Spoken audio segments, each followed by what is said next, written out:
یہ قصہ قدیم مصر کا ہے، جہاں فرعون نامی ایک بادشاہ کی حکومت تھی جو اپنی رعایا پر انتہائی ظلم و ستم کرتا تھا۔ وہ غرور میں اس قدر حد سے تجاوز کر چکا تھا کہ اس نے کھلے عام یہ دعویٰ کر دیا تھا کہ میں تمہارا سب سے بڑا رب ہوں، انا ربکم الاعلی۔ اس نے بنی اسرائیل حضرت یعقوب کی اولاد کو غلام بنا رکھا تھا اور ان سے سخت مشقت کے کام لیتا تھا۔ اسی دوران فرعون تک نجومیوں کے ذریعے یہ پیش گوئی پہنچی کہ بنی اسرائیل میں ایک لڑکا پیدا ہوگا جو اس کی سلطنت کے زوال کا سبب بنے گا۔ اس خوف سے فرعون نے حکم دیا کہ بنی اسرائیل کے ہاں پیدا ہونے والے ہر لڑکے کو قتل کر دیا جائے۔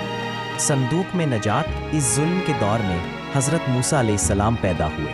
ان کی والدہ ڈر کے مارے پریشان تھیں، لیکن اللہ تعالیٰ نے ان کے دل میں وحی ڈالی کہ وہ اپنے شیر خوار بیٹے کو ایک صندوق میں بند کر کے دریائے نیل میں بہا دیں۔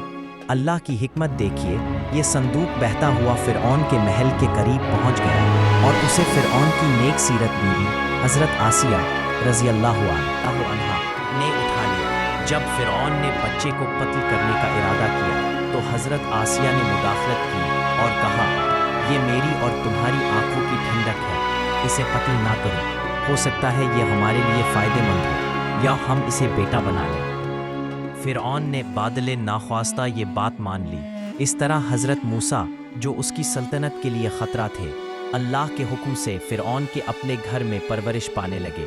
اللہ کا ایک اور معجزہ یہ ہوا کہ موسیٰ نے کسی بھی دودھ پلانے والی عورت کا دودھ پینے سے انکار کر دیا، یہاں تک کہ ان کی اپنی والدہ کو بلایا گیا اور وہ اپنے بیٹے کو خود دودھ پلانے لگی، اور یوں اللہ نے ماں اور بیٹے کو دوبارہ ملا دیا۔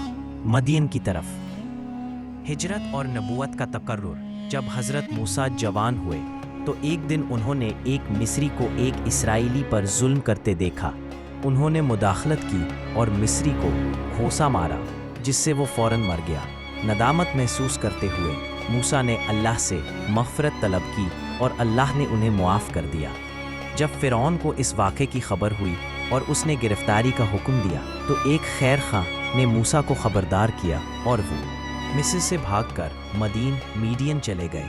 مدین میں وہ ایک نیک بزرگ حضرت شعیب علیہ السلام کے خاندان سے ملے، ان کی ایک بیٹی سے شادی کی اور 10 سال تک وہاں بکریاں چرا کر زندگی گزاری۔ مدت پوری ہونے کے بعد موسیٰ اپنے اہل و عیال کے ساتھ واپس مصر جا رہے تھے۔ راستے میں کوہ طور، کوہ سینا کے قریب انہوں نے دور سے ایک آگ دیکھی۔ وہ اپنی اہلیہ سے کہہ کر آگ لے گئے اور جب اس کے قریب پہنچے تو ایک درخت سے آواز آئی، اے موسیٰ، بے شک میں ہی اللہ ہوں، تمام جہانوں کا رب۔ اسی مقام پر اللہ تعالیٰ نے موسیٰ کو اپنا نبی اور رسول منتخب کیا اور 2 واضح نشانیاں معجزات عطا فرمائیں۔ عصا، لاٹھی، ان کا عصا فوراً ایک بہت بڑے سانپ میں تبدیل ہو جاتا تھا۔ ید بیضا، روشن ہاتھ، جب وہ اپنا ہاتھ گریبان میں ڈال کر نکالتے تو وہ بغیر کسی بیماری کے چمکتا ہوا دکھائی دیتا تھا۔ اللہ نے موسیٰ کو حکم دیا کہ فرعون کے پاس جاؤ اور اسے توحید کی دعوت دو اور بنی اسرائیل کو آزاد کراؤ۔ حضرت موسیٰ کی درخواست پر ان کے فصیح اللسان بھائی حضرت ہارون علیہ السلام کو بھی ان کی مدد کے لیے نبی بنا کر بھیجا گیا۔ جادوگروں سے مقابلہ، حضرت موسیٰ اور حضرت ہارون فرعون کے دربار میں حاضر ہوئے اور اسے توحید کا پیغام سنایا۔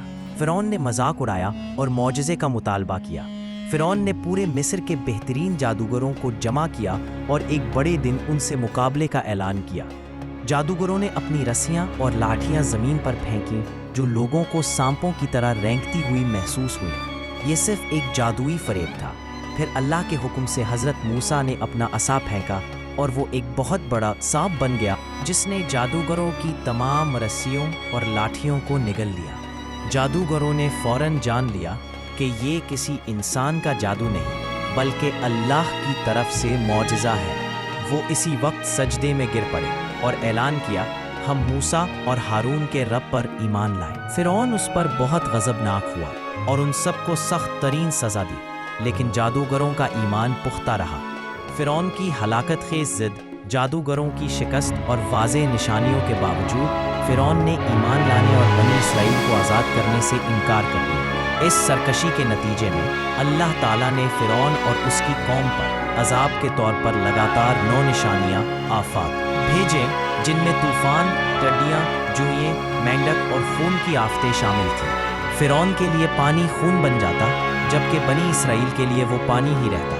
ہر آفت کے آنے پر فرعون حضرت موسیٰ سے التجا کرتا کہ وہ اللہ سے دعا کریں کہ یہ آفت ٹل جائے، اور وہ وعدہ کرتا کہ وہ بنی اسرائیل کو آزاد کر دے گا۔ مگر ہر بار جب آفت ٹل جاتی تو وہ اپنا وعدہ توڑ دیتا اور اپنے دل کو مزید سخت کر لیتا۔ نجات اور عبرت کا نشان۔ آخر کار اللہ تعالیٰ نے حضرت موسیٰ کو حکم دیا کہ وہ رات کے وقت بنی اسرائیل کو لے کر مصر سے نکل جائیں۔ جب فرعون کو اس بات کا علم ہوا تو وہ اپنے پورے لشکر کے ساتھ ان کا پیچھا کرنے لگا۔ بنی اسرائیل جب بحیرہ کلزم ریڈ سی کے کنارے پہنچے تو آگے سمندر تھا اور پیچھے فرعون کا طاقتور لشکر۔ لوگ گھبرا گئے، لیکن حضرت موسیٰ نے یقین کے ساتھ کہا، ہرگز نہیں، میرے ساتھ میرا رب ہے، وہ مجھے راستہ دکھائے گا۔ پھر اللہ کے حکم سے حضرت موسیٰ نے اپنا عصا سمندر پر مارا اور سمندر فوراً پھٹ گیا۔ بیچ میں ایک خشک راستہ بن گیا اور پانی پہاڑوں کی طرح دونوں طرف کھڑا ہو گیا۔ بنی اسرائیل اس راستے سے گزر کر بحفاظت دوسری طرف پہنچ گئے۔ جب فرعون اور اس کا لشکر اس راستے پر داخل ہوا تو اللہ نے سمندر کو واپس مل جانے کا حکم دیا اور فرعون اپنے پورے لشکر سمیت ڈوب گیا۔